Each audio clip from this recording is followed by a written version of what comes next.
मुझे रास आ गया है तेरे दर पे सर झुकाना। मुझे रास आ गया है तेरे दर पे सर झुकाना। मुझे रास आ गया है तेरे दर पे सर झुकाना। मुझे रास आ गया है तेरे दर पे सर झुकाना। मुझे रास आ गया है तेरे दर पे सर झुकाना। मुझे रास आ गया है तेरे दर पे सर झुकाना। मुझे रास आ गया है तेरे दर पे सर झुकाना। मुझे रास आ गया है तेरे दर पे सर झुकाना। मुझे मिल गया पुजारी, तुझे मिल गया पुजारी। मुझे मिल गया ठिकाना, तुझे मिल गया पुकारी। मुझे मिल गया ठिकाना, तुझे मिल गया पुजारी। मुझे मिल गया ठिकाना, तुझे मिल गया पुजारी। मुझे मिल गया ठिकाना। मुझे रास आ गया है तेरे दर पे सर झुकाना। MV sir in the house, MV sir in the house, in the house, in the house.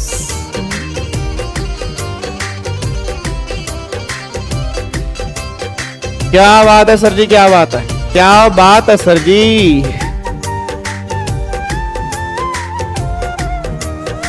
कोई मुझे देख के हंसेगा नहीं, मुझे इसका गम नहीं, कोई भी मुझे देख के हंसेगा नहीं, मैं तुम्हें पहले बता रहा हूं। रूठ जाए मुझे इसका गम नहीं है कि ये दुनिया रूठ जाए।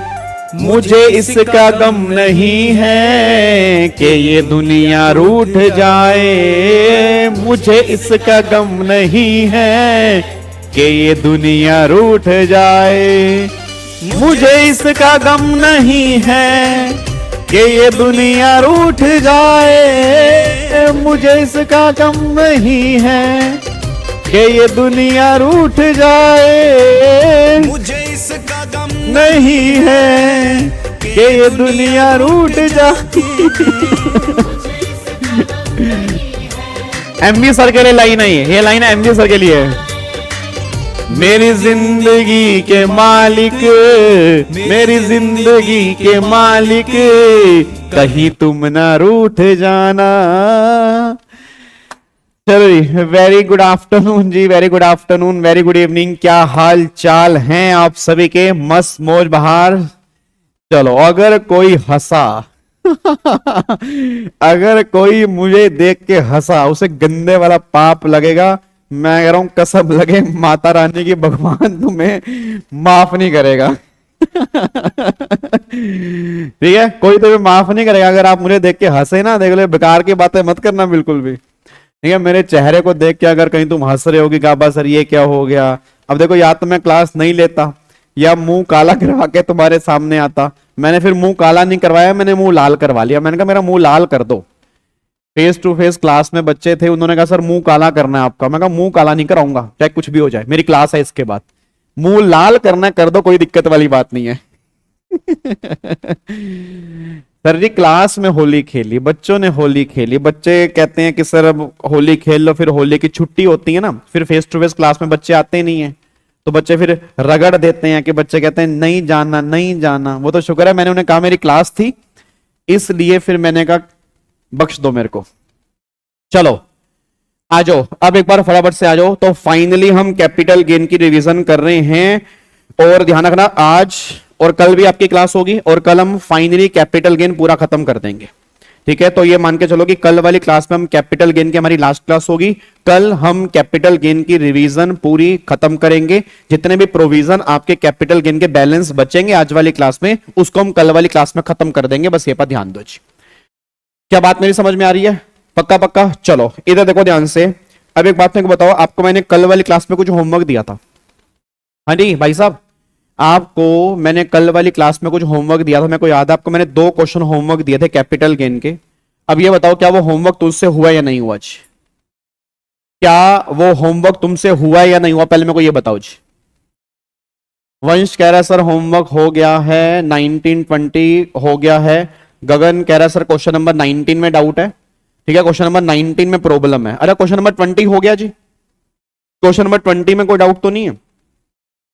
ठीक है ना, तो एक बार क्वेश्चन नंबर 19 और 20 मैंने आपको दिया था, क्वेश्चन नंबर 19 नहीं हुआ, बट क्वेश्चन नंबर 20 आपका हो चुका होगा। अच्छा 20 में भी दिक्कत है, मतलब क्वेश्चन नंबर 20 में भी दिक्कत है। आई थिंक 20 में तुम्हें दिक्कत इसलिए आई होगी, उसमें सेक्शन 51 वाला पॉइंट था एडवांस मनी फॉरफिटेड वाला, तो वह एडवांस मनी फॉरफिटेड वाले पॉइंट में शायद आपको दिक्कत आई होगी, क्योंकि सेक्शन 51 अभी हमने रिवाइज किया नहीं है, तो जब हम सेक्शन 51 रिवाइज कर लेंगे तो आई थिंक उसके बाद क्वेश्चन नंबर 20 आपको समझ में आ जाएगा। मैं समझ गया तुम्हें क्वेश्चन नंबर 20 में कहां दिक्कत आ रही है। क्वेश्चन नंबर 20 में जो तुम्हें दिक्कत आई है वो एडवांस मनी फॉरफिटेड वाले केस में आई है। मैं समझ गया तुम्हारी बात। चलो हाँ, होली की बहुत बहुत शुभकामनाएं जी आपको और आपके परिवार को, होली की बहुत बहुत शुभकामनाएं। टेंशन मत लो, हम कल भी मिलेंगे, कल भी हमारी क्लास है, तो कल हम दोबारा से होली विश करेंगे। ठीक है, अब सारे के सारे बच्चे एक बार यहाँ पे आ जाओ जी। अब एक बार सारे के सारे बच्चे एक बार फटाफट से यहाँ पे आ जाओ। इधर देखो ध्यान से, अब कल वाली क्लास में एक तो सेक्शन 50C के हमने क्वेश्चंस किए थे। ठीक है, अब एक बार आज वाली क्लास में कौन कौन से सेक्शन हमें रिवाइज करने एक बार पहले वो देखते हैं, फिर जो मैंने आपको होमवर्क दिया था उसमें जो भी आपके डाउट्स होंगे एक बार वो देख लेंगे जी। अब एक तो आज वाली क्लास में एक तो सेक्शन 50D अभी हमें रिवाइज करना है, उसको भी खत्म कर लेते हैं, और एक सेक्शन 50C ये हमें रिवाइज करना है, इसको भी अभी खत्म कर लेते हैं। उसके बाद फिर एक सेक्शन मैंने कहा था कि सेक्शन नंबर 51 है जो सबसे इंपॉर्टेंट सेक्शन है अगेन कैपिटल गेन के लिए, that is advance money forfeited वाला। जिस वजह से आपको प्रॉब्लम आई है क्वेश्चन नंबर 20 के अंदर, वो एडवांस मनी फॉरफिटेड वाला पॉइंट है, उसको भी आज हम रिवाइज करेंगे। और उसके बाद सेक्शन नंबर 45(1) जो है ना, तो सेक्शन नंबर 45(1) की मैंने कहा था 4 एक्सेप्शंस होती हैं। मतलब सेक्शन नंबर 45(1) ये बात कहता है कि जहां ट्रांसफर वहां कैपिटल गेन टैक्सेबल, बट उसकी 4 एक्सेप्शन है। 4 एक्सेप्शन का मतलब यह कि इन चारों केस में ट्रांसफर किसी अलग साल में होगा, टैक्सेबल किसी अलग साल में होगा। तो ये चारों सेक्शन भी आज वाली क्लास में हमें रिवाइज करने हैं। तो आज वाली क्लास का हमारा टारगेट ये है, आज वाली क्लास का हमारा जो टारगेट है, आज वाली क्लास का हमारा टारगेट ये है कि एक तो सेक्शन नंबर 50D हमें अभी रिवाइज करना है, एक तो सेक्शन नंबर 50CA हमें रिवाइज करना है, और एक सेक्शन 51 हमें रिवाइज करना है। उसके बाद फिर आपका सेक्शन नंबर 45(1)A उसको रिवाइज करेंगे। उसके बाद सेक्शन नंबर 45(2) इसको रिवाइज करेंगे। उसके बाद सेक्शन नंबर 45(5) इसको रिवाइज करेंगे। उसके बाद एक सेक्शन है 45(5)A इसको हम रिवाइज करेंगे। तो ये सारे के सारे सेक्शन कैपिटल गेन के जो हैं आज वाली क्लास में, ये सारे के सारे सेक्शन हमें रिवाइज करने हैं, बस ये पर ध्यान दो। ठीक है, और अगर टाइम लगा तो आपको मैंने कहा था section number 112A long term capital gain वाला और 111 कैपिटल गेन वाला जो आपको मैंने घर से रीड करने को दिया था, उसको भी आज हम देख लेंगे जी। अब एक बार फटाफट से यहां पे आ जाओ जी, इधर देखो ध्यान से। अब सबसे पहला सेक्शन जो हम यहां पे रिवाइज करने जा रहे हैं वो हमारा सेक्शन नंबर 50D है।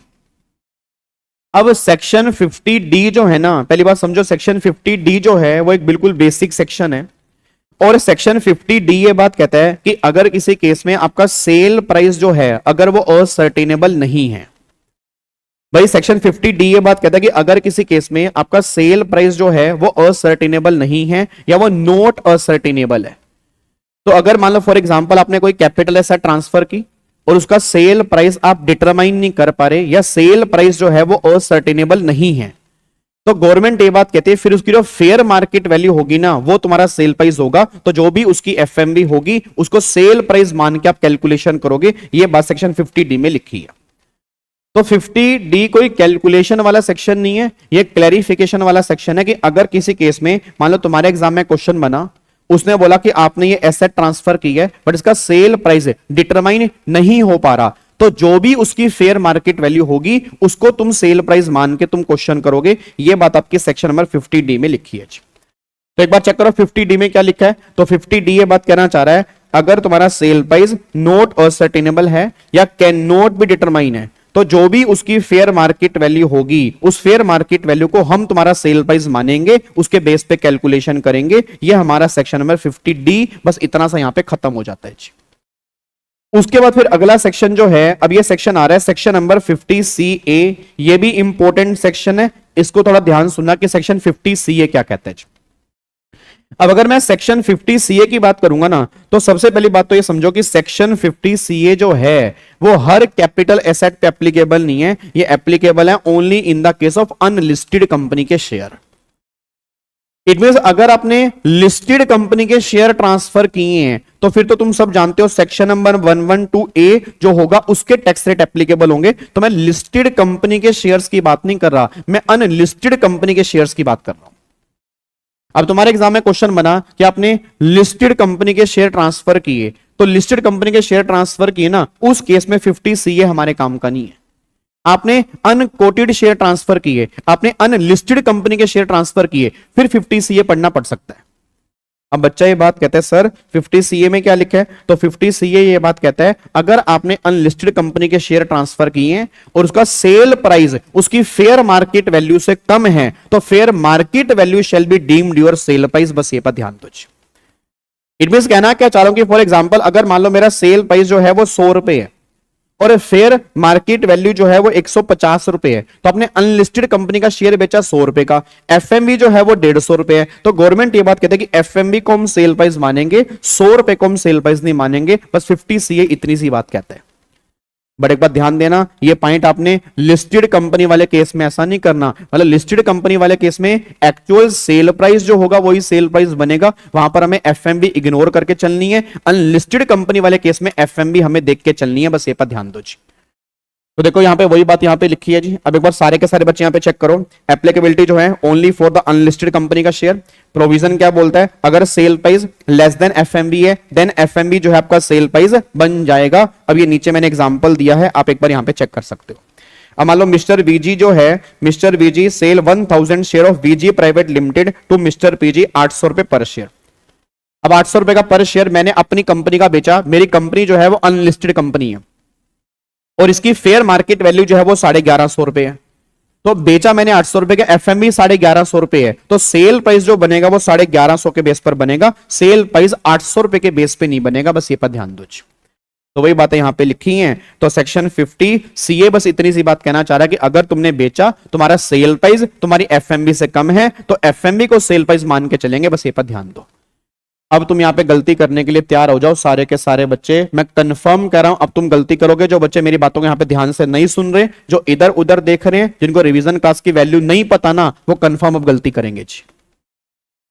मेरा पूरी क्लास से बस एक क्वेश्चन बता दो, सारे के सारे बच्चे बताना। यहां पे मैं एक तरफ लिख रहा हूं इमूवेबल प्रॉपर्टीज, मैं एक तरफ लिख रहा हूं इमूवेबल प्रॉपर्टी, और इमूवेबल प्रॉपर्टी में मैं नाम लेके चल रहा हूं लैंड, बिल्डिंग और लैंड एंड बिल्डिंग का। ठीक है ना, लैंड, बिल्डिंग और लैंड एंड बिल्डिंग का मैं नाम लेके चल रहा हूं। बहुत ध्यान से मेरी बात सुनना, आप तुम गलती करोगे।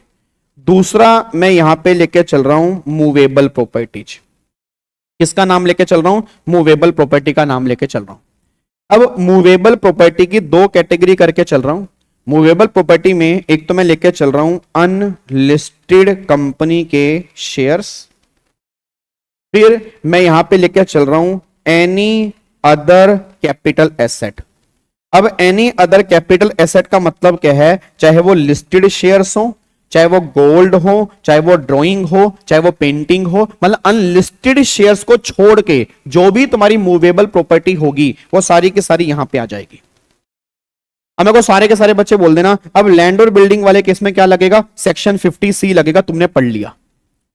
अब सेक्शन 50C क्या बोलता है कि अगर तुम्हारा सेल प्राइस उसका 110% निकाल लो, और अगर इसकी स्टैंप ड्यूटी वैल्यू इस सेल प्राइस के 110% से ज्यादा है, तो स्टैंप ड्यूटी वैल्यू को सेल प्राइस बना देना। वहां पर एफएमबी हमारे किसी काम की नहीं है। तो पहली बात तो यह दिमाग में डाल लो, इस केस में एफएमबी हमें चेक ही नहीं करनी। तो लैंड और बिल्डिंग वाले केस में एफएमबी हमें देखनी नहीं है।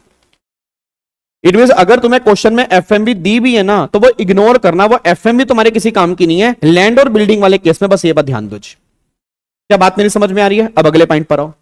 फिर आ जाओ मूवेबल प्रॉपर्टी। अब मूवेबल प्रॉपर्टी में अनलिस्टेड कंपनी के शेयर्स हैं। अनलिस्टेड कंपनी के शेयर्स वाले केस में गवर्नमेंट ने क्या बोला, अगर तुम्हारा सेल प्राइस तुम्हारी एफएमबी से कम है तो एफएमबी को तुम सेल प्राइस मान लेना, एक्चुअल सेल प्राइस को तुम इग्नोर कर देना। अब मेरा पूरी क्लास से क्वेश्चन है, अनलिस्टेड कंपनी को शेयर को छोड़ के, मान लो तुम्हें क्वेश्चन दिया हुआ लिस्टेड शेयर का, तुम्हें क्वेश्चन दिया हुआ गोल्ड का, तुम्हें क्वेश्चन दिया हुआ ड्राइंग का, पेंटिंग का, गुडविल का, मतलब तुम्हें अनलिस्टेड कंपनी के शेयर्स को छोड़ के बाकी कोई और क्वेश्चन दिया हुआ है, और उसमें तुम्हारा सेल प्राइस मान लो 100 रुपए है और तुम्हारी फेयर मार्केट वैल्यू जो है वो 180 रुपए है। सारे बच्चे बोलते हैं ना सेल प्राइस 100 रुपए है, फेयर मार्केट वैल्यू 180 रुपए है। क्या आप मुझे बता सकते हैं सेल प्राइस आप क्या लोगे कैपिटल गेन के लिए? 100 रुपए लोगे, 180 रुपए लोगे? मैं देखता हूं तुम पेपर में क्या करके आओगे। सारे के सारे बच्चों से मुझे आंसर चाहिए। अगर तुम्हारा क्वेश्चन अनलिस्टेड कंपनी के शेयर को छोड़ के कोई दूसरा क्वेश्चन है तो सेल प्राइस 100 रुपए, एफएमवी 180 रुपए, बताओ क्या लोगे? 100 रुपए लोगे या 180 लोगे? बिल्कुल सही बात, 100 रुपए लोगे जी। बस मैं तुम्हें यही बताना चाह रहा हूं, तुम यहां पे गलती मत कर। देखो दीपक ने गलती कर दी है। दीपक, मैं तुम्हारा दिया जलाना चाहता हूं, मैं तुम्हारे तनो मन में रोशनी करना चाहता हूं दीपक, कि ये रोशनी अपने अंदर लेकर आओ। हमें अंधेरे में नहीं जीना। समरजीत के अंदर भी अंधेरा है, उसके अंदर भी रोशनी करना चाहता हूं। समरजीत, वो पॉइंट अनलिस्टेड कंपनी के शेयर्स वाले केस में एप्लीकेबल है और किसी केस में एप्लीकेबल नहीं है। मतलब जो भी तुम मूवेबल प्रॉपर्टी बेचोगे अनलिस्टेड कंपनी के शेयर्स को छोड़ के, वहां पे एक्चुअल सेल प्राइस ही सेल प्राइस बनेगा। वहां पे एफएमवी हमारे किसी काम की नहीं है। बस ये पर ध्यान दो। क्या आपको बात मेरी समझ में आती है? पक्का पक्का। अब एक बच्चा ये बात कहता है, सर आपको नहीं लग रहा कि यहां पे तो फिर दिक्कत आ जाएगी? मैं कहा बताओ क्या दिक्कत आएगी, जल्दी बोलो जल्दी बोलो। सर हमें लग रहा है कि यहां पे दिक्कत आएगी। मैं कहा बताओ क्या दिक्कत आएगी? सर दिक्कत ये आएगी ना कि अगर एफएमवी 180 रुपए है, सेल प्राइस अगर 100 रुपए है, तो हम कैपिटल गेन अगर 100 रुपए के ऊपर लगाएंगे तो आपको नहीं लग रहा गवर्नमेंट को 80 रुपए का नुकसान है? हेलो काबे, ओए यार काबे एक बात बता भाई, तुमने यही तो बोला ना, तुमने कहा कि अगर मान लो हमें कोई दूसरा क्वेश्चन दिया होगा, वहां पे सेल प्राइस मान लो 100 रुपए है, एफएमवी 180 रुपए है, हम सेल प्राइस लेंगे 100 रुपए, तो आपको नहीं लग रहा 80 रुपए का नुकसान हो रहा है गवर्नमेंट को? भाई जब फेयर मार्केट वैल्यू 180 रुपए है और सेल प्राइस हमें 100 रुपए लेने हैं, तो 80 रुपए का तो गवर्नमेंट को नुकसान हो रहा है ना। मैं कहा बिल्कुल सही बात है, गवर्नमेंट को नुकसान हो रहा है, तो सर अकॉर्डिंगली सेल प्राइस तो 180 लेना चाहिए। बट मैंने कहा कैपिटल गेन में ऐसा कहीं लिखा ही नहीं है। सर बट लिखा तो है, वो सिर्फ अनलिस्टेड कंपनी के शेयर्स के लिए लिखा है और किसी के लिए तो लिखा ही नहीं है। इसीलिए याद करो हमने अदर सोर्स में गिफ्ट की टैक्सेशन की थी, याद है? इसीलिए हमने अदर सोर्स के अंदर गिफ्ट की टैक्सेशन की थी कि जो ये तुम्हारा डिफरेंस आ रहा है, अगर ये डिफरेंस 50,000 से ज्यादा है तो ये सारी की सारी अदर सोर्स की इनकम बन जाती है। तो आप टेंशन मत लेना, उस केस में यहां पे कैपिटल गेन एप्लीकेबल नहीं होगा, बट बायर के हाथ में अदर सोर्स का लो लग जाएगा। अगर आपको याद आ रहा हो, अगर हम movable property in adequate consideration में रिसीव करते हैं और अगर डिफरेंस 50,000 से ऊपर होता है तो वो सारी की सारी अदर सोर्स की इनकम बन जाती है। अब अगर आपको याद आ रहा हो जी, क्या बात मेरी समझ में आ रही है? ठीक है री? तो ये देखो इस तरह से कैपिटल गेन और अदर सोर्स की लिंकिंग होती है। इस तरह से वो तुम्हें एग्जाम में तुमसे वो चेक करता है कि तुम्हें कैपिटल गेन और अदर सोर्स दोनों के दोनों तुम्हारे दिमाग में है या नहीं है। और इसकी हम लिंकिंग करेंगे भी, तुम टेंशन मत लेना, इसकी हम लिंकिंग करेंगे भी। जब हम आगे जाके क्वेश्चन करेंगे तो क्वेश्चन के अंदर कैपिटल गेन और अदर सोर्स की लिंकिंग भी करके चलेंगे कि सेलर के हाथ में कैपिटल गेन कैसे निकालना है और बायर के हाथ में अदर सोर्स कैसे निकालना है।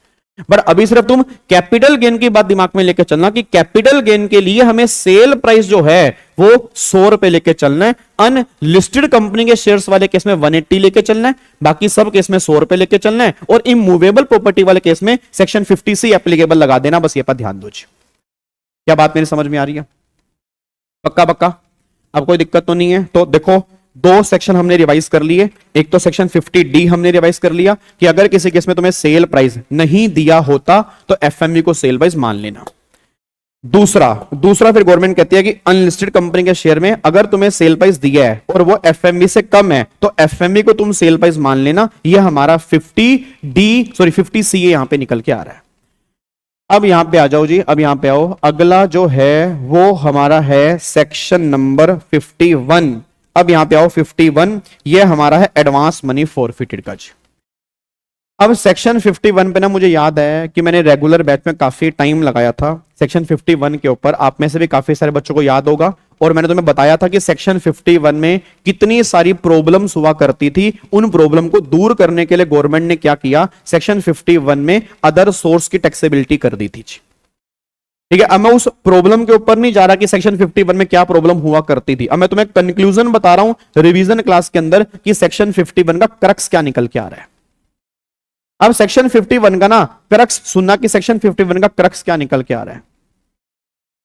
तो सेक्शन 51 का क्रक्स ये निकल के आ रहा है, एक बात मेरे को बताओ, जब भी तुम प्रैक्टिकल लाइफ में कभी बिल्डिंग को बेचने का एग्रीमेंट करते हो, तो सारे बच्चे बताना, जब तुम बिल्डिंग को बेचने का एग्रीमेंट करते हो तो क्या सामने वाला बायर तुम्हें एडवांस देता है नहीं देता? बस मेरे को ये बता दो जी, मेरे को सारे के सारे बच्चे बताओ, जब तुम बिल्डिंग को बेचने का एग्रीमेंट करते हो तो सामने वाला बायर क्या तुम्हें एडवांस देता है नहीं देता? बताओ, क्या सामने वाला बायर तुम्हें एडवांस देता है? बिल्कुल एडवांस देता है। अरे जब सामने वाला बायर तुम्हें एडवांस देता है तो उसको हम नॉर्मली क्या बोलते हैं? उसको हम बोलते हैं टोकन मनी बोलते हैं, उसको हम बयाना बोलते हैं। ऐसे तो बोलते हैं टोकन मनी हो गया, बयाना हो गया कि हाँ भाई हमने घर का बयाना करवा दिया, हाँ भाई हमने घर की टोकन मनी दे दी, ऐसा नॉर्मली होता है।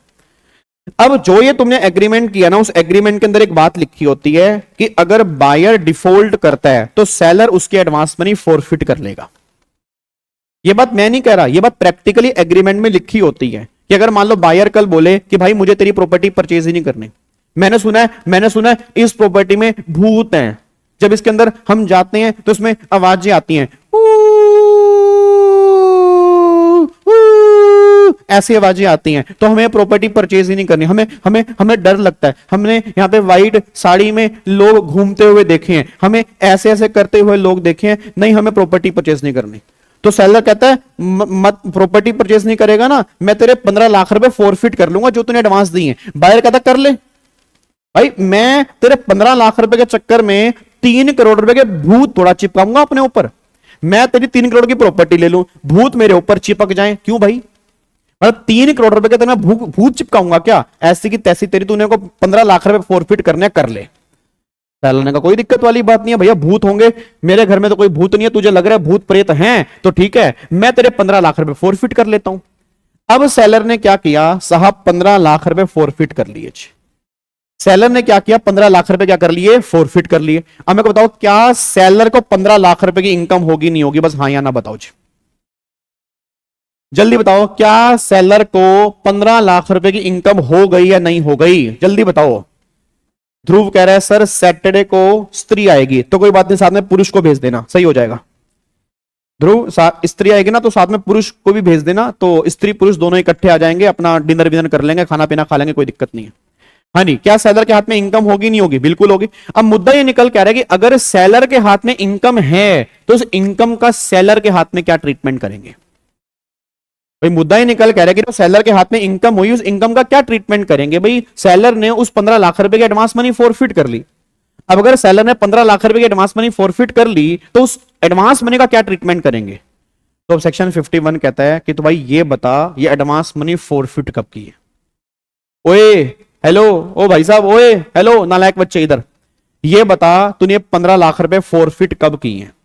अगर तूने 15 लाख रुपए फोरफिट किए हैं 1 अप्रैल 2014 या उससे पहले, अगर आपने 15 लाख रुपए फोरफिट किए हैं 1 अप्रैल 2014 या उससे पहले, फिर तो ये एडवांस मनी ना कोस्ट में से माइनस कर देना, फिर कोस्ट में से माइनस करने के बाद जो बैलेंस कोस्ट बचेगी उसको तुम इंडेक्स करना, तो अकॉर्डिंगली कैपिटल गेन निकाल देना। बट ऑब्वियसली बात है, इंडेक्सेशन तब करना जब ट्रांसफर 23 जुलाई 24 से पहले है, क्योंकि उसके बाद तो इंडेक्सेशन वैसे भी खत्म हो चुका है।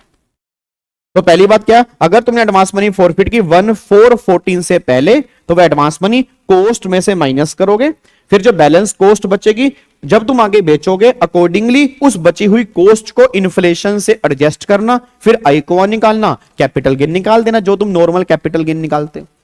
बट अगर तुम्हारी एडवांस मनी 1/4/14 या उसके बाद की है, अगर तुम्हारी एडवांस मनी 1/4/14 या उसके बाद की है, तो सारी की सारी एडवांस मनी हम अदर सोर्स में टैक्सेबल करेंगे। मैं दोबारा बोलूंगा, सारी की सारी एडवांस मनी हम अदर सोर्स में टैक्सेबल करेंगे, 1 रुपया भी हम कैपिटल गेन में टैक्सेबल नहीं करेंगे। जितनी एडवांस मनी अपने फोरफिट किया वो सारी की सारी अदर सोर्स की इनकम बन जाएगी। बस ये पर ध्यान दो। क्या बात मेरे समझ में आ रही है? हाँ नहीं, यस विवेक, यस, क्या बात समझ में आ रही है? ठीक है सर, इस टॉपिक पे 3-4 क्वेश्चन दीजिएगा।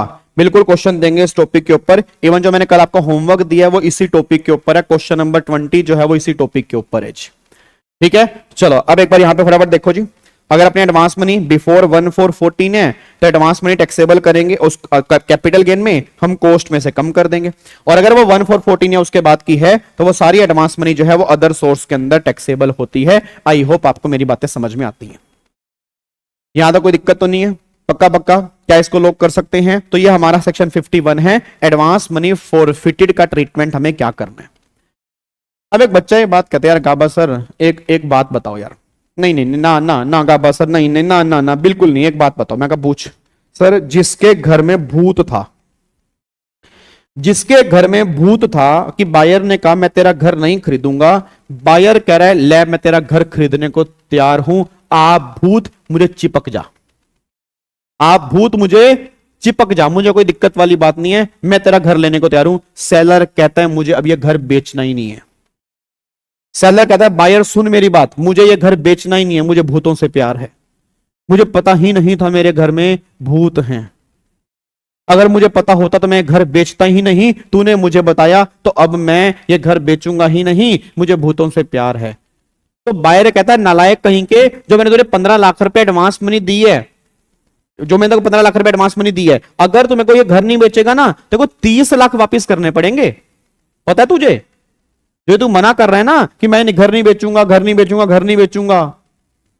एक बच्चा कह रहा है डराओ मत। अच्छा कई बच्चे ना ऐसे देख रहे हैं, सर अकेले बैठे हैं पापा, सर हमें सर आवाज आ रही है। अच्छा कई बार ऐसा होता है ना, रात को तुम उठते हो 11 बजे, सुसु आ रहा होता है बड़ी तेज, तुम उठ नहीं पाते क्योंकि घर में ऐसी आवाजें आ रही होती हैं, और फिर तुम उठते हो बड़ी हिम्मत करके कहीं बीच में ना निकल जाए, फिर तुम भागते हो, फिर तुम पानी पीते हो, पानी पी के ऐसे ऐसे भागते हो ऐसे, और फिर तुम बार बार पीछे देखते हो कि तुम्हारे पीछे कोई है तो नहीं है। कई बार डर लगता है कि पीछे कोई है, ऐसा कई बार होता है ना, एकदम तुम तेज भागते हो भाई साहब, कोई पीछे से कोई आ ही ना जाए, है ना, ऐसा होता है ना। हाँ तो टेंशन मत लिया करो, घर में कोई होता नहीं ठीक है, तो टेंशन मत लिया करो, ऐसा कोई घर में होता नहीं है तो अब सुनो ध्यान से, मैं कहना क्या चाह रहा हूं, मेरा पूरी क्लास से क्वेश्चन ये है कि अगर मान लो सेलर डिफॉल्ट कर जाए, अगर सेलर डिफॉल्ट कर जाए, अगर सेलर डिफॉल्ट कर जाए तो मुद्दा ये निकल के आ रहा है, अगर सेलर डिफॉल्ट कर जाए तो मुद्दा ये निकल के आ रहा है कि जो एडवांस मनी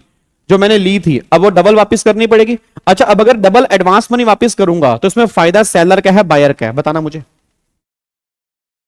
जल्दी बताओ इस केस में फायदा किसका है, सेलर का है बायर का है? जब ये डबल एडवांस मनी वापस की जाएगी तो फायदा किसका है, सेलर का या बायर का? बोलो जल्दी बोलो फटाफट से। बायर का, बिल्कुल बायर का फायदा है। अच्छा बायर ने कितने रुपए दिए थे बताओ, जल्दी बोलो, बायर ने कितने रुपए दिए थे? बायर ने कितने रुपए दिए थे? 15 लाख। वापस कितने मिल रहे हैं? 30 लाख। कितने ज्यादा मिल रहे हैं? कितने ज्यादा मिल रहे हैं? 15 लाख। कितने का फायदा हो गया? 15 लाख रुपए का। अब बताओ क्या करूं जी? जो 15 लाख रुपए का बायर का फायदा हुआ, बताओ क्या करूं? तो गवर्नमेंट कहती है 15 लाख रुपए बायर के हाथ में कैपिटल गेन में टैक्सेबल होंगे। तुम्हारे बोलने से पहले मैं ही बोल देता हूं क्योंकि तुमने अदर सोर्स बोलना था, मैं तुम्हें पहले ही बता रहा हूं 15 लाख रुपए कैपिटल गेन में आएंगे। तुम्हारे बोलने से पहले ना, मेरे को पता तुम गलती करोगे, इसलिए तुम्हारे बोलने से पहले मैंने बोल दिए कि अगर सेलर डिफॉल्ट कर जाता है तो बायर को जो डबल पैसे मिलते हैं तो बायर के हाथ में वो एक्स्ट्रा मनी जो है वो कैपिटल गेन में टैक्सेबल है। बस ये पर ध्यान दो जी। अब तुम्हारे दिमाग में यही तो डाउट आ रहा होगा ना, कैपिटल गेन में कैसे? क्योंकि सर कैपिटल गेन तो कब लगता है? कैपिटल गेन लगता है इनकम हो, इनकम ट्रांसफर से हो, ट्रांसफर कैपिटल एसेट का हो। माना यहां 15 लाख रुपए की इनकम है, बट 15 लाख रुपए की इनकम जो है वो ट्रांसफर से कहां है? ट्रांसफर तो कुछ किया ही नहीं। और दूसरा, कैपिटल एसेट की ट्रांसफर से कहां हो रही है? बल्कि उसने कैपिटल एसेट देने से तो मुझे मना कर दिया, तो मैंने कहां से कैपिटल एसेट ट्रांसफर की है जो मुझे 15 लाख रुपए की इनकम हो रही है कि तुम कह रहे हो कैपिटल गेन में टैक्सेबल है? पहली बात तो मैं नहीं कह रहा, यहां पे बहुत सारी हाई कोर्ट की जजमेंट ये बात कहती हैं कि 15 लाख रुपए कैपिटल गेन में टैक्सेबल है। और जो भी हाई कोर्ट की जजमेंट ये बात कहती है ना, बिल्कुल परफेक्ट कहती हैं, उसमें कोई वो गलत नहीं कह रही। मैं तुम्हें बताता हूं वो कैसे सही कहती हैं। एक बात मेरे को बताना, जब बायर ने सेलर को 15 लाख रुपए दिए तो आपको नहीं लग रहा बायर का उस प्रॉपर्टी पर एक राइट आ गया? सारे बच्चे बताओ जी, हाँ या ना बताओ। जब बायर ने सेलर को 15 लाख रुपए दिए तो आपको नहीं लग रहा बायर का उस प्रॉपर्टी पर एक राइट आ गया? बिल्कुल राइट आ गया। उस राइट को हम बोलते हैं राइट टू गेट प्रॉपर्टी। क्या बोलते हैं? Right to get property. अब जब मेरे हाथ में राइट आया, याद करो कैपिटल एसेट की definition, property of any kind held by an assessee whether or not connected with his business or profession is a capital asset। कि आपके हाथ में कोई भी एसेट है, कोई भी प्रॉपर्टी है, वो तुम्हारे हाथ में कैपिटल एसेट है। अब मेरे हाथ में राइट है, तो right is a capital asset. अब right is a capital asset, मैंने बोला कि मैं ये राइट छोड़ दूंगा, उसके लिए मुझे डबल पैसे वापस कर। मैंने 15 लाख रुपए दिए, मेरे पास एक राइट आया, राइट छोड़ने के मैंने 30 लाख रुपए लिए, तो रिलिंक्विशमेंट इज ए ट्रांसफर। याद करो ट्रांसफर की डेफिनेशन, ट्रांसफर की डेफिनेशन में था रिलिंक्विशमेंट इज ए ट्रांसफर। अब तुम समझदार हो, राइट एक कैपिटल एसेट है, रिलिंक्विशमेंट एक ट्रांसफर है, तो कैपिटल एसेट भी है और ट्रांसफर भी है, तो 15 लाख रुपए का फायदा भी है, तो कैपिटल गेन में आएगा ही आएगा जी। तो ये नॉर्मली वैसे तुम्हारे कभी एग्जाम के अंदर नहीं बना सेलर के डिफॉल्ट वाला पॉइंट, बट अगर बन जाए तो घबराना मत, मैं तुम्हें बता चुका हूं। बायर डिफॉल्ट करता है तो सेक्शन 51 लगता है या अदर सोर्स लगता है, बट अगर सेलर डिफॉल्ट करता है तो बायर के हाथ में ऑलवेज कैपिटल गेन में टैक्सेबल होता है। बस ये पर ध्यान दो जी। क्या बात मेरी समझ में आ रही है? क्या आपको बात मेरी समझ में आ रही है? पक्का पक्का, कोई दिक्कत वाली बात तो नहीं है? क्या इसको हम लोग कर सकते हैं? चलो, तो ये हमारा सेक्शन नंबर 51 है। अभी देखो मैंने यहां पे लिखा भी है कि अगर सेलर डिफॉल्ट करेगा तो सेलर डिफॉल्ट करेगा तो एज पर हाई कोर्ट की जजमेंट जो है, ये जो 30 लाख रुपए है ये कैपिटल गेन में टैक्सेबल हो जाएगा। बस ये पर ध्यान दो जी। शॉर्ट टर्म आएगा, ऑलवेज शॉर्ट टर्म आएगा जी, ऑलवेज शॉर्ट टर्म आएगा। आपने कहीं भी नोटिफाई नहीं किया तो है, देखो ये लिखा हुआ है मैंने अपने रेगुलर बैच के नोट्स में लिखा हुआ है, अगर सेलर डिफॉल्ट करेगा तो उस केस में क्या होगा, मैंने यहां पे लिखा हुआ है जी। ठीक है जी। Advance to be deducted from COA if asset acquire on or after 141। ये किसने बोला यार? जय श्री राम, नालायक। ऐसा कुछ नहीं है। अगर 141 से पहले एक्वायर की है एडवांस तो एफएमबी और एक्चुअल कॉस्ट जो हायर है उसमें से माइनस करेंगे, और अगर 141 के बाद है तो कॉस्ट में से करेंगे। ठीक है, बट अगर 1414 के बाद है तो अदर सोर्स में करेंगे। भाई कॉस्ट में से माइनस करना है। अब कॉस्ट क्या बनेगी? अगर 141 से पहले है तो परचेज प्राइस और एफएमबी इनमें से जो हायर है उसमें से माइनस करेंगे। ठीक है ना, और अगर 141 के बाद है तो एक्चुअल परचेज प्राइस जो है फिर उसमें से माइनस करेंगे, बट अगर 1414 के बाद होगी तो फिर वो ऑब्वियस सी बात है अदर सोर्स के अंदर आएगी जी। क्या यहां तक मेरी बात समझ में आती है? पक्का पक्का, इसको लॉक कर सकता हूं जी। अब इसका क्वेश्चन दूं या आगे बढ़ूं? बताओ। पहले मैं अगले 4 सेक्शन एक बार तुम्हें रिवाइज करवा दूं या इसका क्वेश्चन दूं, जैसे आप बोलोगे। जल्दी बताओ फटाफट से जी। पहले अगले 4 सेक्शन मैं तुम्हें इसका रिवाइज करवा दूं या इसका क्वेश्चन दूं? सर क्वेश्चन 20 सोल्व कर लो, तो पहले क्वेश्चन 20 करवा दूं, क्योंकि क्वेश्चन 20 भी ऐसा ही है। जल्दी बताओ। क्वेश्चन 20 कर लोगे तो ऑलरेडी क्वेश्चन हो जाएगा। बताओ, बोलो। ऐसा करते हैं क्वेश्चन 20 एक बार कर लेते हैं, क्योंकि अगर तुम 20 कर लोगे ना तो ये एडवांस मनी वाला पॉइंट भी बीच में कवर हो जाएगा। ठीक है ना, तो जिन्होंने क्वेश्चन 20 नहीं किया एक बार वो देख लेना, जिनका हो गया एक बार दोबारा देख लेना, क्योंकि इस बार क्वेश्चन 20 इस बार के एग्जाम के अंदर बनना है। मैं तुम्हें पहले बता रहा हूं, उसको लाइटली मत लेना। इस बार क्वेश्चन नंबर 20 जो है वो तुम्हारे एग्जाम के अंदर बनना है, तो गलती से भी इसको लाइटली मत ले लेना जी। ठीक है ना, आ जाओ एक बार मैं तुम्हें क्वेश्चन नंबर 20 दिखाई देता हूं फिर। लो जी, अब एक बार सारे के सारे बच्चे आ जाओ। ये रहा आपका क्वेश्चन नंबर 20। लो जी, एक बार क्वेश्चन नंबर 20 देख लो, इस बार के एग्जाम के लिए इंपॉर्टेंट मार्क कर लो। आपको सेम ऐसा क्वेश्चन जो है वो देखने को मिल जाएगा जी। सेम ऐसा क्वेश्चन जो है वो देखने को मिलेगा, थोड़ी बहुत फिगर चेंज हो सकती है बट मिलेगा वो क्वेश्चन नंबर 20 की तरह ही जी। एक बार चेक करो क्वेश्चन नंबर 20 के। कह रहा mister Shiva purchase a house property on February 1579, मतलब 1579, 3,24,000। He addition he also paid the stamp duty 10% on the stamp duty value 3.5 lakh. ठीक है जी, अब उसने यहाँ पे स्टैंप ड्यूटी पे की है तो 3.5 लाख की स्टैंप ड्यूटी का 10% हो गया, तो 35,000 रुपए की उसने यहाँ पे स्टैंप ड्यूटी पे की है। तो टोटल जो प्राइस आ गया, आप अगर यहाँ पे चेक करोगे 3,24,000 प्लस में 35,000, तो 3,59,000 की एक बार आपकी यहाँ पे कॉस्ट निकल के आ रही है। ठीक है, अब अगले पॉइंट पर आओ। वगैरह in April 2008 mister Shiva entered into an agreement with mister Mohan for sale of such property for 14,35,000 रुपए, ठीक है, and receive an amount of 1,11,000 as advance, 1,11,000 रुपए एडवांस लिए। कब एडवांस लिए? सन 2000 एडवांस, सन 2008 में, तो एडवांस लिए 1/4/14 से पहले। However, the sale consideration did not materialize and Mr. Shiva forfeit the advance. अब forfeit the advance, अब forfeit the advance क्या हो गया? उसने advance forfeit कर लिया। advance forfeit कब किया? सन 2008 में, तो 1/4/14 से पहले, तो मतलब 1,11,000 रुपए का एडवांस जो है इसको हम कोस्ट में से माइनस करके दिखाएंगे। भाई जो भी हमारी कॉस्ट बनेगी ना, मुझे नहीं पता क्या कॉस्ट बनेगी, बट जो भी कॉस्ट बनेगी उसमें 1,11,000 रुपए माइनस करके दिखाएंगे, बस ये पर ध्यान दो जी। आगे देखो, इन मई 2015 मतलब 1/4/14 के बाद की बात कर रहा है, he again entered into an agreement for sale of said house for 20,25,000 रुपए to miss Deepshikha and receive 1,51,000 as advance.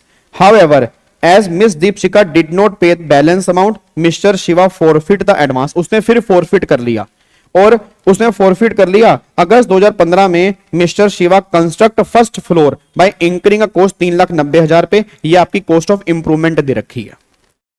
अब मेरे को सारे के सारे बच्चे बताना, अब ये वाली जो एडवांस मनी है, ये वाली जो एडवांस मनी है 1,51,000 रुपए, ये एडवांस मनी जो है ये 1/4/14 के बाद की है।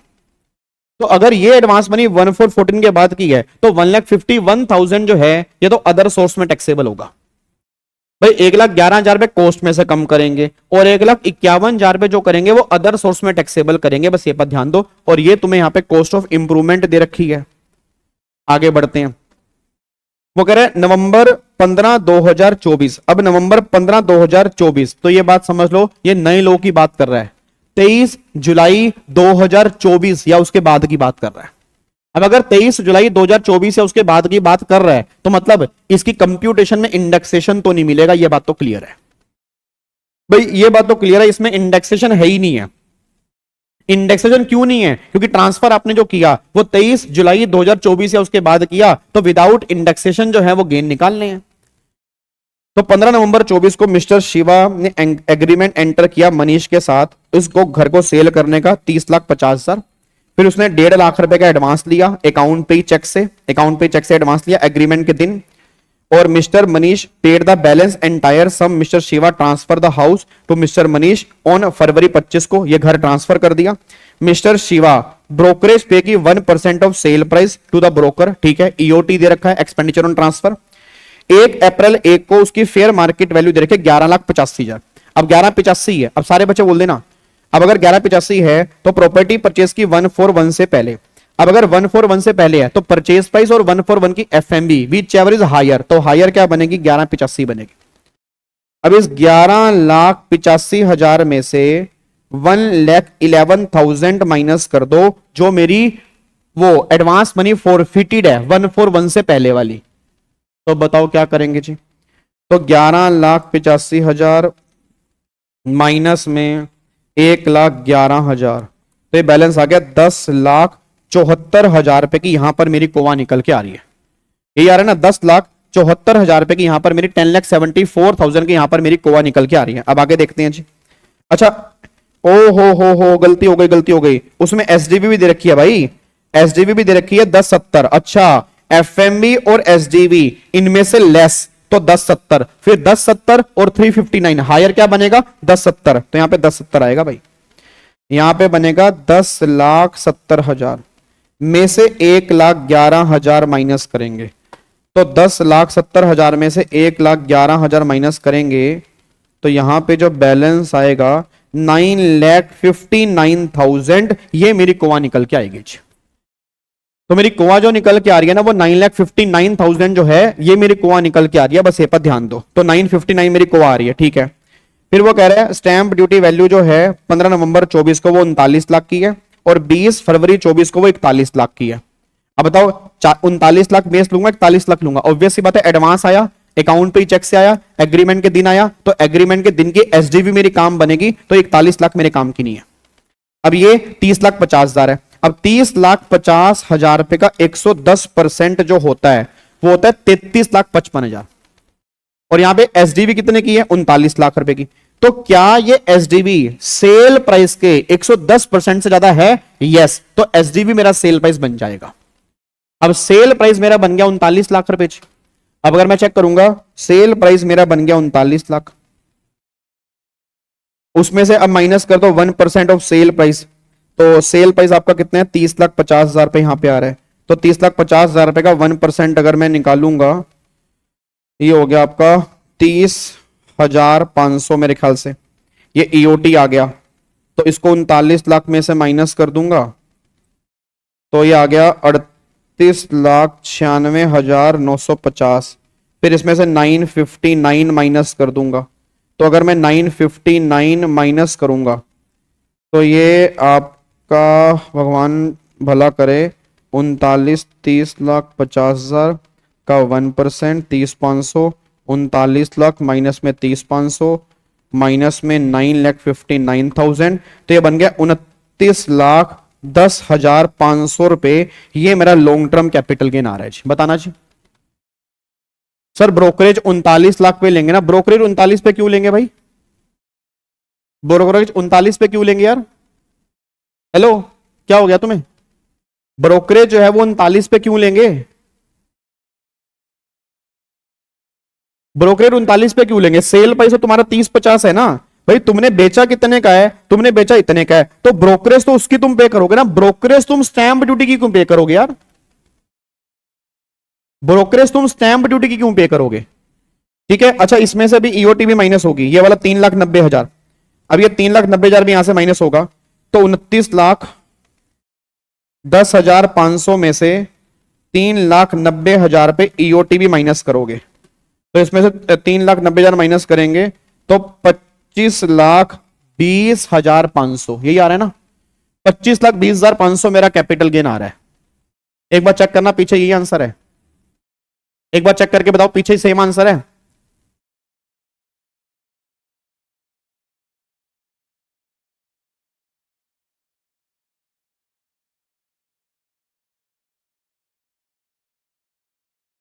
पीछे सेम आंसर है?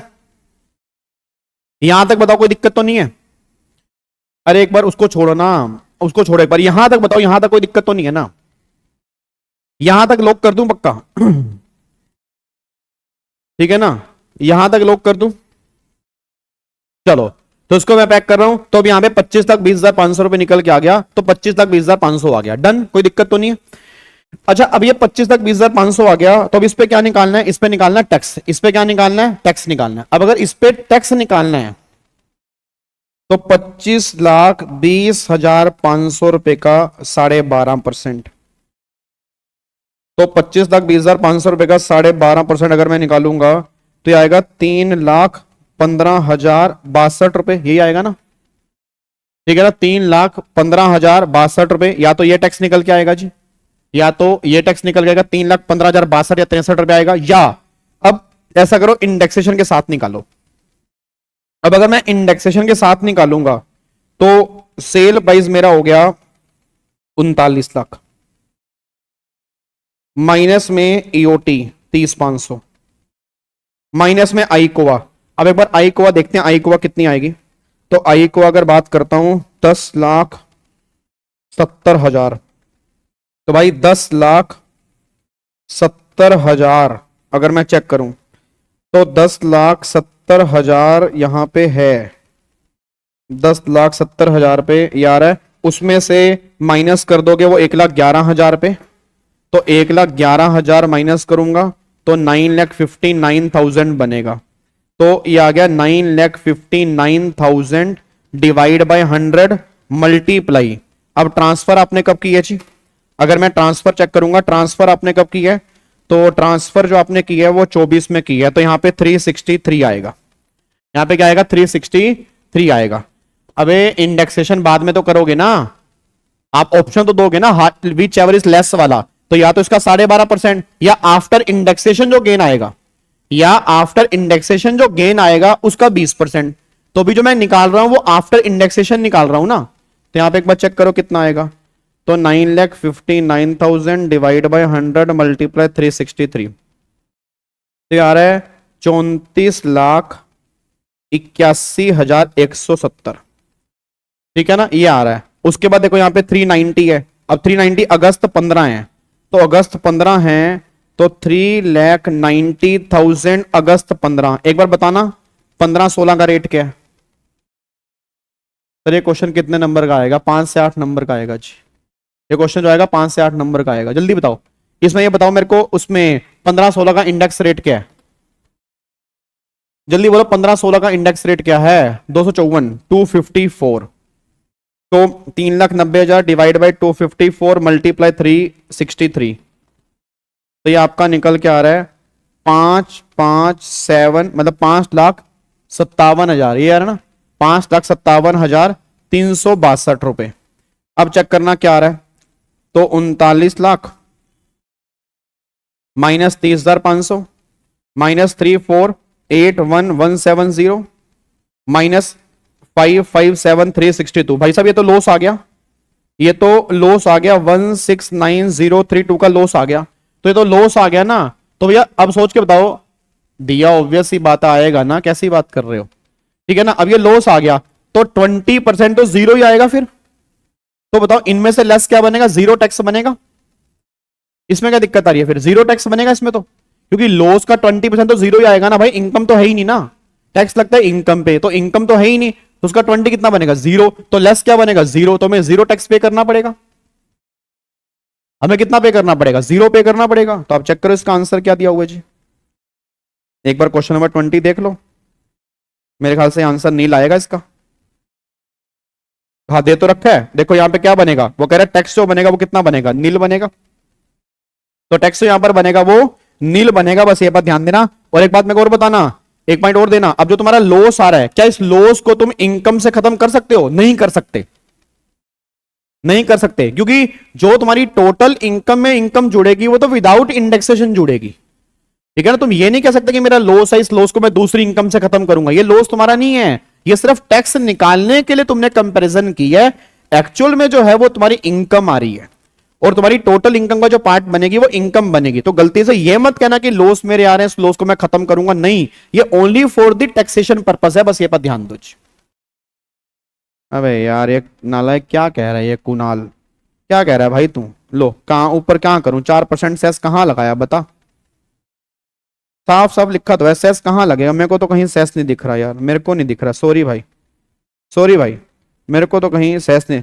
अबे नालायक बच्चे, जो उसने यहां पर बात की है ना, वो उसकी बात की है। जो ये उसने इसका 12.5% निकाला है ना, इसमें 4% सेस जोड़ा है उसने, इसमें 4% सेस जोड़ा है। उसके बाद नीचे आंसर भी तो देखो, वो तो उसने उसका निकाल के बताया है कि जिसमें से हम लेस कंपेयर करते हैं कि वो टैक्स और ये टैक्स, इनमें से लेस वाला, तो वहां तो सेस जोड़ोगे ही जोड़ोगे ना।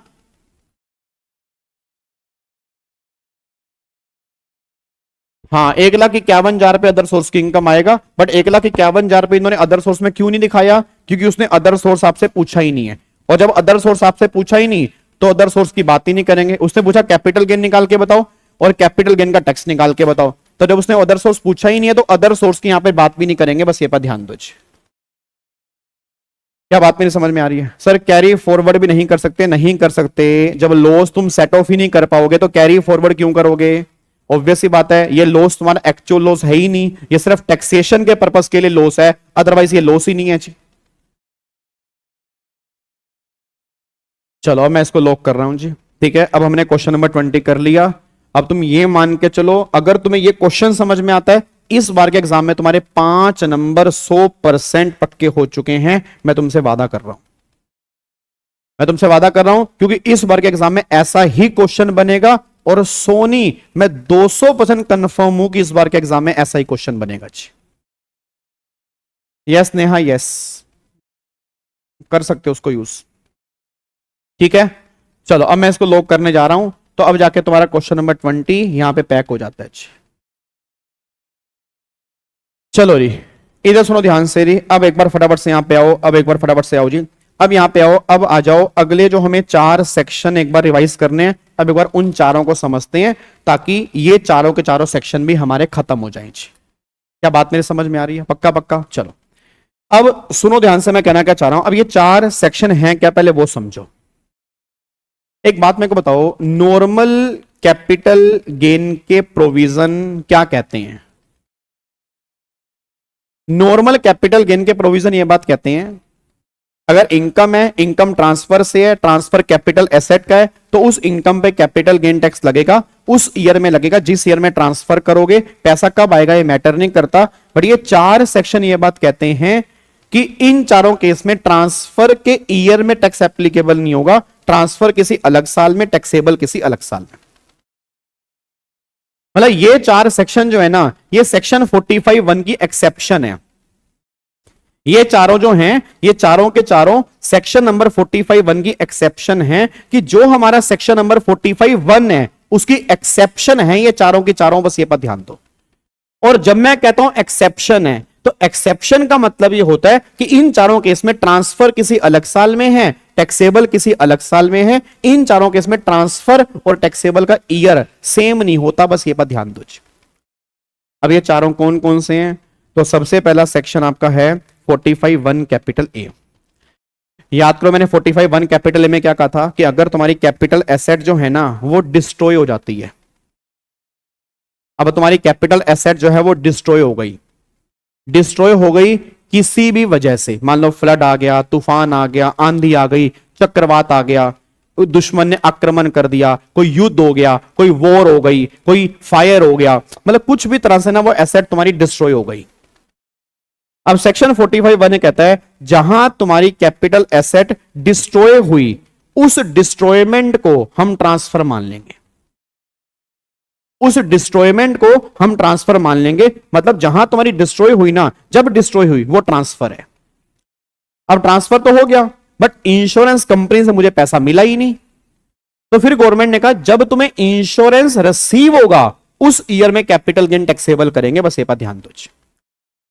मतलब एसेट मेरी डिस्ट्रॉय हो गई, डिस्ट्रॉय का होना ट्रांसफर है, बट जब इंश्योरेंस कंपनी से मुझे पैसा मिलेगा उस ईयर में कैपिटल गेन की टैक्सेबिलिटी की बात आएगी, बस ये पर ध्यान दो। देखो ट्रांसफर किसी अलग साल में, टैक्सेबल किसी अलग साल में। या ट्रांसफर कहां पर हुई, डिस्ट्रॉयमेंट पर। टैक्सेबल कहां पर होगी, जब इंश्योरेंस क्लेम मुझे मिलेगा। अब अगर कई बार क्या होता है, इंश्योरेंस कंपनी वाले एसेट के बदले में एसेट देते हैं, तो फिर जब वो एसेट के बदले एसेट देंगे तो उसकी फेयर मार्केट वैल्यू जो होगी वो तुम्हारा सेल प्राइस बन जाएगी, बस ये पर ध्यान दो। ठीक है जी। तो यहाँ पे अगर चोरी का इंश्योरेंस है तो यहाँ पे आएगा, अदरवाइज चोरी यहाँ पे नहीं आएगी, चोरियां कवर नहीं होती यहाँ पे। देखो जी यहाँ पे ट्रांसफर, डिस्ट्रक्शन, इंडेक्सेशन जो तुम्हें करना है, इंडेक्सेशन तुम ट्रांसफर तक ही करोगे, होल्डिंग पीरियड भी तुम ट्रांसफर तक लोगे, सिर्फ टैक्सेबिलिटी जो है वो हम डेफर कर रहे हैं और कुछ डेफर नहीं कर रहे। तो ना गलती से ये मत कहना कि हम इंडेक्सेशन करेंगे इंश्योरेंस तक, नहीं नहीं नहीं नहीं, सब कुछ ट्रांसफर तक करेंगे, सिर्फ टैक्सेबिलिटी जो है वो डेफर की गई है, बाकी सब कुछ जो हमें करना है वो ट्रांसफर तक करना है, बस ये पर ध्यान दो। ये हमारा सेक्शन नंबर 45(1) है, बाकी रेगुलर बैच में आपने डिटेल के अंदर पढ़ा होगा।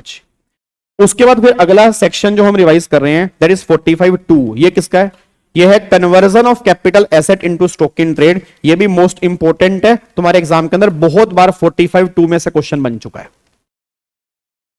45(2) क्या कहता है, मेरे पास ना एक कैपिटल एसेट है, जैसे मान लो फॉर एग्जांपल मेरे हाथ में ये चांदी का कड़ा है, ये चांदी का कड़ा है सॉरी, अब मेरे हाथ में चांदी का कड़ा है। अब अगर मेरे हाथ में चांदी का कड़ा है तो सारे बच्चे बताओ क्या ये चांदी का कड़ा कैपिटल एसेट है? बिल्कुल है। क्या ये कैपिटल एसेट है ना? मैंने कल क्या किया, ज्वेलरी का बिजनेस स्टार्ट कर दिया, मैंने ज्वेलरी का बिजनेस स्टार्ट किया और ये कड़ा अपने उस बिजनेस में ले गया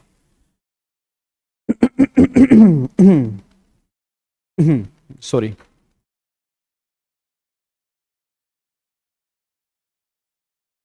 हाँ जी। अब एक बात मेरे को बताओ, अब चांदी का कड़ा जो है वो मेरे हाथ में कैपिटल एसेट है, फिर मैंने बिजनेस स्टार्ट किया, ये कड़ा मैं उस बिजनेस में ले गया। अब गवर्नमेंट ने कहा जैसे ही कैपिटल एसेट को आप स्टॉक इन ट्रेड में कन्वर्ट करोगे ना, ये ट्रांसफर है। इट मींस अगर किसी पर्सन ने कैपिटल एसेट को स्टॉक इन ट्रेड में कन्वर्ट किया, ये कन्वर्जन ट्रांसफर है। अब एक बात बताओ, ट्रांसफर तो है बट क्या मेरे पास पैसा आया? नहीं। क्या मैंने एक कड़ा बेचा है? नहीं बेचा ना, मैं तो अभी अपनी बिजनेस में लेके आया। तो फिर गवर्नमेंट ने बोला कैपिटल गेन की टैक्सेबिलिटी हम उस ईयर में करेंगे जिस ईयर में तुम स्टॉक इन ट्रेड बेचोगे। तो मुझे नहीं पता मेरी क्लास में कितने बच्चे इंटेलिजेंट हैं, अगर एक बच्चा भी इंटेलिजेंट होगा बहुत समझ गया होगा, जब मैं स्टॉक इन ट्रेड बेचूंगा ना उस ईयर में 2 टैक्सेबिलिटी होंगी। बताओ कौन कौन सी टैक्सेबिलिटी होंगी? उस ईयर में पीजीबीपी भी टैक्सेबल होगा और उसी ईयर में कैपिटल गेन भी टैक्सेबल होगा अब बताओ कैपिटल गेन की टैक्सेबिलिटी के लिए सेल प्राइस क्या लेंगे? तो गवर्नमेंट ने बोला जिस दिन तुमने कन्वर्ट किया उस कन्वर्जन के दिन की फेयर मार्केट वैल्यू जो होगी इस कड़े की, वो कैपिटल गेन का सेल प्राइस है। और तुम्हें कॉस्ट पता होगी तो कैपिटल गेन तुम निकाल दो। और फिर जो तुम्हारी एफएमबी सेल प्राइस बनी कैपिटल गेन के लिए, वही तुम्हारी एफएमबी पीजीबीपी के लिए कॉस्ट है। अब जितने का तुमने कड़ा बेचा है उस सेल प्राइस में से ये एफएमबी माइनस कर दो, तुम्हारी पीजीबी की इनकम आ जाएगी। याद है मैंने आपको एक क्लास में डायग्राम बनाया था, इतना हिस्सा कैपिटल गेन, इतना हिस्सा पीजीबीपी। तो जिस दिन कन्वर्ट किया, कन्वर्जन के दिन की एफएमबी तुम्हारा सेल प्राइस बनेगी कैपिटल गेन के लिए, और वही एफएमबी जो तुम्हारा कैपिटल गेन का सेल प्राइस बनी वही तुम्हारी कॉस्ट बन जाएगी पीजीबीपी के लिए। तो इतने पे तुम पीजीपी निकाल दो, इतने पे तुम कैपिटल गेन निकाल दो। क्या बात मेरी समझ में आ रही है? पक्का पक्का। बट एक बात यहां पे ध्यान देना, यहां पे पूरा कैपिटल गेन हमेशा टैक्सेबल नहीं होगा। जितना भी मैं स्टॉक इन ट्रेड बेचूंगा, जितने परसेंट बेचूंगा, अगर 70 तो 70, 60, मतलब जितने परसेंट भी स्टॉक इन ट्रेड बेचूंगा उतने परसेंट ही मुझे कैपिटल गेन टैक्सेबल करना है। सारा बेचूंगा तो सारा कैपिटल गेन टैक्सेबल है, 70% बेचूंगा तो कैपिटल गेन भी 70% टैक्सेबल होगा, पूरा टैक्सेबल नहीं होगा। बस ये पर ध्यान दो। क्या बात मेरे समझ में आ रही है? पक्का पक्का लोग कर सकते हैं। तो ये हमारा सेक्शन नंबर 45(2) है, conversion of capital asset into stock in trade वाला। फिर अगला सेक्शन यहां पे आ रहा है, सेक्शन नंबर है 45(5). अब ये 45(5) किसका है जी? ये 45(5) है कंपलसरी एक्विजिशन का। याद है यहां पर मैंने कहा था कि अगर कोई कैपिटल एसेट गवर्नमेंट तुम्हारी कंपलसरी एक्वायर कर लेती है, क्या क्या क्या क्या क्या क्या गाबा सर क्या कह रहे हो? याद करो कि अगर कोई कैपिटल एसेट है गवर्नमेंट ने तुम्हारी कंपलसरी एक्वायर कर लिया। अब जब गवर्नमेंट तुम्हारी प्रॉपर्टी कंपलसरी एक्वायर करती है उसके बदले तुम्हें कंपनसेशन मिलता है। याद करो कंपनसेशन मिलता है, और वो कंपनसेशन दो तरह का होता है। याद आ रहा है नाम? वो कौन कौन सा होता है? एक तो होता है ओरिजिनल कंपनसेशन, एक होता है इनहेंस कंपनसेशन। हाँ याद आ गया, याद आ गया, याद आ गया। वो ओरिजिनल कंपनसेशन, सर वो ओरिजिनल कंपनसेशन आपने कहा था, ओरिजिनल कंपनसेशन उस ईयर में टैक्सेबल होता है जिस ईयर में फर्स्ट इंस्टॉलमेंट रिसीव होती है। मतलब जहां पर भी तुम फर्स्ट इंस्टॉलमेंट रिसीव करोगे उस ईयर में ओरिजिनल कंपनसेशन जो है वो टैक्सेबल होता है। याद है? मतलब अगर तुम्हें 50 लाख मिलने हैं, तुम्हें मिले 10 लाख, तो जहां 10 लाख मिले वहीं पर पूरे 50 लाख पर कैपिटल गेन टैक्स पे करना पड़ेगा। ओरिजिनल कंपनसेशन में यह लिखा हुआ था। फिर जो इनहेंस कंपनसेशन होता है, इनहेंस का मतलब जो पैसा मिलेगा बढ़ेगा। इनहेंस कंपनसेशन कैसे टैक्सेबल होगा? यह डिपेंड करता है कि तुम्हारा कंपनसेशन इनहेंस किया किसने है। याद करो, अगर इनहेंस किया इंटरिम ऑर्डर ने अगर इनहेंस किया इंटरिम ऑर्डर ने, तो फाइनल ऑर्डर आएगा उस टाइम पर वो टैक्सेबल होगा। और अगर तुम्हारा कंपनसेशन इनहेंस किया फाइनल ऑर्डर ने, तो फिर जैसे जैसे वो रिसीव होगा ना वैसे वैसे वो टैक्सेबल होगा। बस ये पर ध्यान दो। तो क्रक्स क्या निकल के आ रहा है? क्रक्स ये निकल के आ रहा है कि अगर enhanced compensation by interim order है तो फाइनल के टाइम पर टैक्सेबल है। अगर enhanced compensation by final order है तो जैसे जैसे वो रिसीव होगा वैसे वैसे वो टैक्सेबल करना पड़ेगा। ये बात आपकी यहां पे लिखी हुई है जी, ठीक है। और अगर कम मिला तो ऑब्वियस सी बात है फिर वापस करना पड़ेगा। एक बच्चे ने बोला सर अगर कम मिला तो फिर ऑब्वियस सी बात है रेक्टिफाई करने पड़ेंगे कैपिटल गेन, और आपको पैसा वो रिफंड करना पड़ेगा जी, ठीक है। अब यहां पे एक बार देख लो जी, ट्रांसफर कहां पर मानेंगे? कंपल्सरी एक्विजिशन, इंडेक्सेशन ट्रांसफर तक करेंगे, होल्डिंग पीरियड भी ट्रांसफर तक करेंगे, सेल प्राइस क्या लेंगे? Compensation receive. अब अगर मैं कंपनसेशन की बात करूंगा तो देखो ओरिजिनल वाला फर्स्ट इंस्टॉलमेंट पे टैक्सेबल होगा, और अगर इनहेंस कंपनसेशन है, मान लो तुम्हारा कंपनसेशन इंक्रीज किया, अगर वो इंक्रीज किया कोर्ट के इंटरिम ऑर्डर ने, तो जिस ईयर में कोर्ट फाइनल ऑर्डर पास करेगा उस ईयर में टैक्सेबल करोगे इंटरिम वाला। और अगर तुम्हारा कंपनसेशन इंक्रीज किया फाइनल ऑर्डर ने, तो फिर जैसे जैसे वो रिसीव होता रहेगा वैसे वैसे वो टैक्सेबल होता रहेगा। बस ये पर ध्यान दो। क्या बात मेरी समझ में आ रही है? क्या आपको बात मेरी समझ में आ रही है? कल और फ्राइडे क्लास होगी? होगी, बिल्कुल होगी जी। टाइमिंग एक बार मैं आपको बता दूंगा, नहीं तो सेम टाइमिंग पर होगी। ठीक है, चांसेस पूरे हैं क्लास होने के, बिल्कुल कोशिश करूंगा मैं क्लास मिस ना करूं। डन, लॉक कर दें इसको जी, क्या इसको लॉक कर सकते हैं? पक्का पक्का समर्थ यूज कर सकते हो, बट अमेंडमेंट आपको फिर साथ में करनी पड़ेंगी। डन। आज 10 बजे क्लास क्यों होगी? वो सीरीज 22 तारीख से स्टार्ट हो रही है नालायक। सीरीज जो है वो 22 तारीख से स्टार्ट हो रही है, 22 तारीख से लेके 20 अप्रैल तक वो सीरीज है, जो नई सीरीज हमने स्टार्ट करनी है। और आज मैं शाम को 7 बजे एक वीडियो बना के डालूंगा जिसमें आपको मैं झलक दिखाऊंगा इनकम टैक्स की चार्ट बुक की, जो तुम्हें मिलेगी 20 या 22 तारीख को। तो उसकी मैं झलक तुम्हें दिखा दूंगा कि वो इनकम टैक्स की चार्ट बुक तैयार कैसे हो रही है, ठीक है ना, ताकि तुम्हें इंटरेस्ट आए कि हाँ भाई इनकम टैक्स की चार्ट बुक के अंदर कितना कुछ हमें देखने को मिलेगा। ठीक है, चलो अब एक बार फटाफट से यहां पे आओ। ठीक है, अब एक बार फटाफट से यहां पे आ जाओ। अब यहां पे देखो, लास्ट पॉइंट पर आओ। अब यहां पे लास्ट पॉइंट जो है वो हमारा है section number 45(5)(a). 45(5)(a). Sir इसमें अर्बन एग्रीकल्चर लैंड नहीं आएगी? बिल्कुल आएगी जी शिवम, बिल्कुल आएगी। इसमें क्या नहीं आएगा? अगर तुम्हारी लैंड 1037 में कवर है। याद है आपने 1037 किया था जी, याद है आपने 1037 किया था? 1037 आपको मैं दिखा देता हूं साथ में, ये रहा, ये लो जी। अब मैं तुम्हें दिखाई देता हूं यहां पे आपका, ये रहा। अच्छा सुनो, पहले होमवर्क सुन लो जी, पहले एक बार होमवर्क सुन लो। एक तो ये आपका होमवर्क है, ये क्वेश्चन आपने करके आना है, ये आपका होमवर्क है, ठीक है, इसके नीचे दिया हुआ है, पहले होमवर्क सुन लो जी। उसके बाद ये 45(5) का क्वेश्चन है, ये भी आपका होमवर्क है, ये आप करके आएंगे जी, ये आपका होमवर्क है, ठीक है, ये आपका होमवर्क है, ये पूरा क्वेश्चन मैंने यहाँ पे किया हुआ है, ठीक है। हाँ, उसके बाद अब यहाँ पे आ जाओ, ये 1037 पे आओ। अब एक बात मेरे को बताओ, वैसे मैंने क्या बोला कि कंपलसरी एक्विजिशन जो है इसको हम क्या बोलते हैं? ट्रांसफर बोलेंगे, इस पे कैपिटल गेन टैक्स लगेगा। पर याद है मैंने कहा था एग्रीकल्चर लैंड, कि अगर तुम्हारे पास एग्रीकल्चर लैंड है और गवर्नमेंट वो एग्रीकल्चर लैंड कंपलसरी एक्वायर कर लेती है, तो फिर जो तुम्हारे कैपिटल गेन होंगे वो सारे एग्जम्प्ट होंगे, बट कुछ कंडीशन सेटिस्फाइड होना जरूरी है।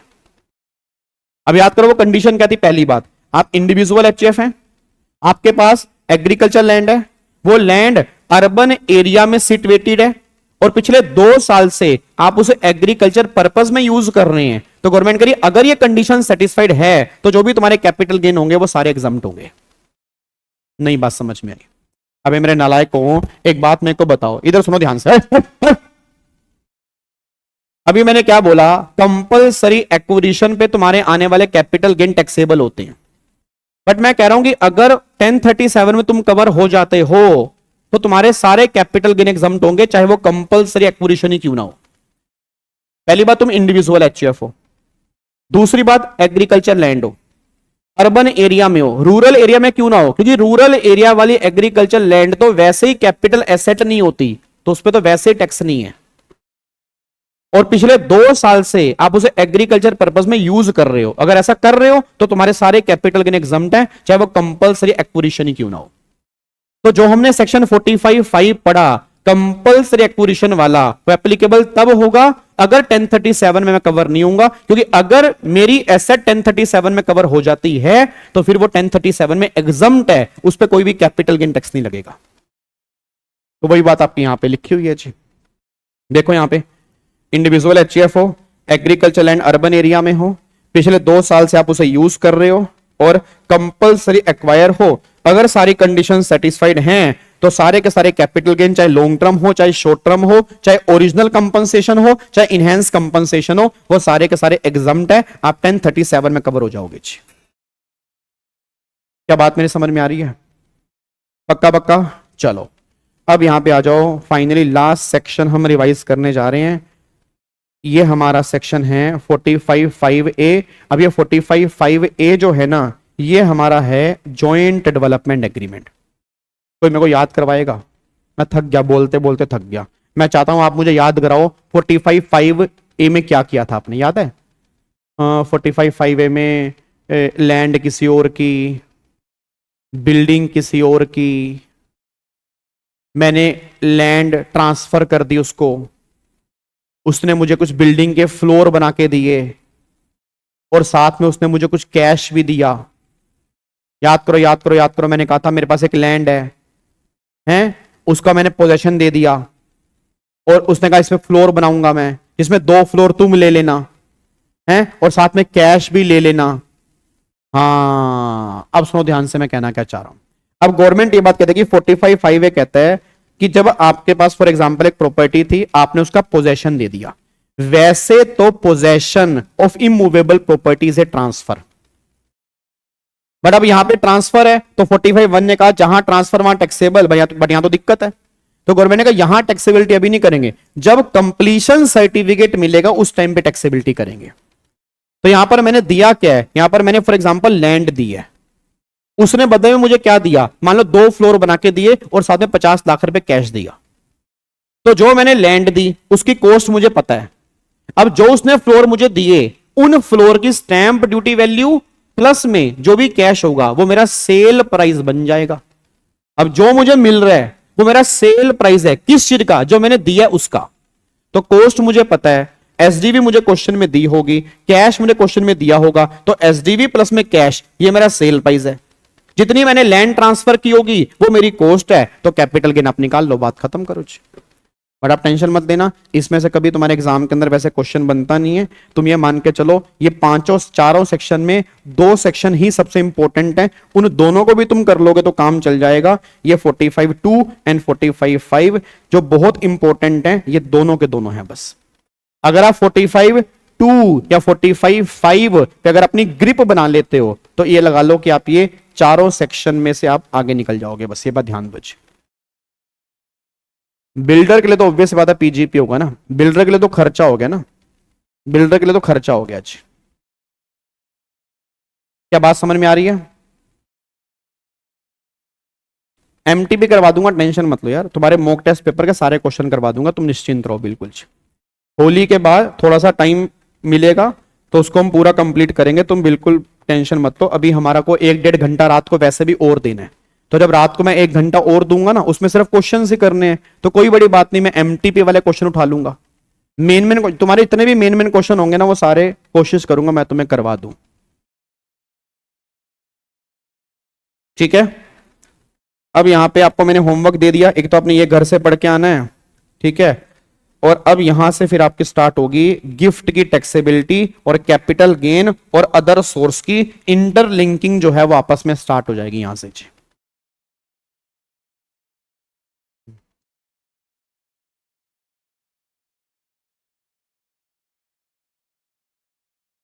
ठीक है जी, अब यहां से हमारी कैपिटल गेन और अदर सोर्स की इंटरलिंकिंग स्टार्ट हो जाएगी। ठीक है जी, तो हम कल कोशिश करेंगे, कल हम कैपिटल गेन अपना पूरा यहां पे खत्म करेंगे, कल हम कैपिटल गेन खत्म करेंगे और फिर परसों वाली क्लास में अदर सोर्स जो हमारी गिफ्ट की टैक्सेशन है, डिविडेंड की टैक्सेशन है, बायबैक की टैक्सेशन है, वो भी अभी हमारी बची है। मतलब काफी लंबा चौड़ा चैप्टर है कैपिटल गेन अदर सोर्स, छोटा मोटा नहीं है, टाइम लगता है इसके अंदर। ठीक है जी, चलो इसको अब लॉक कर रहे हैं। ठीक है, तो फिर बाकी मुलाकात करेंगे कल वाली क्लास में। अब सारे बच्चे फटाफट से लाइक करेंगे, और तुमने वीडियो को कमेंट करना बंद कर दिया, तुम महान नालायक बच्चे हो। मेरे को उम्मीद होती है कि कम से कम 100-150 कमेंट आएंगे, बट तुम ऐसे नालायक बच्चों की तुम्हारे पास 1 मिनट नहीं है कमेंट करने का। बट मैं फिर भी उन बच्चों से बोलूंगा कि हर बच्चा कमेंट करे, ताकि आपका कमेंट मेरे लिए बहुत बड़ा मोटिवेशन है, आपके लाइक मेरे लिए बहुत बड़ा मोटिवेशन है। ठीक है, thank you so much, God bless you, जय हिंद। सेक्शन 54 के एग्जाम्शन हम कल करेंगे जी। सेक्शन 54 के एग्जाम्शन जो है वो हम कल वाली क्लास में सारी रिवाइज कर लेंगे। ठीक है, bye bye, take care, thank you so much, God bless you, bye bye.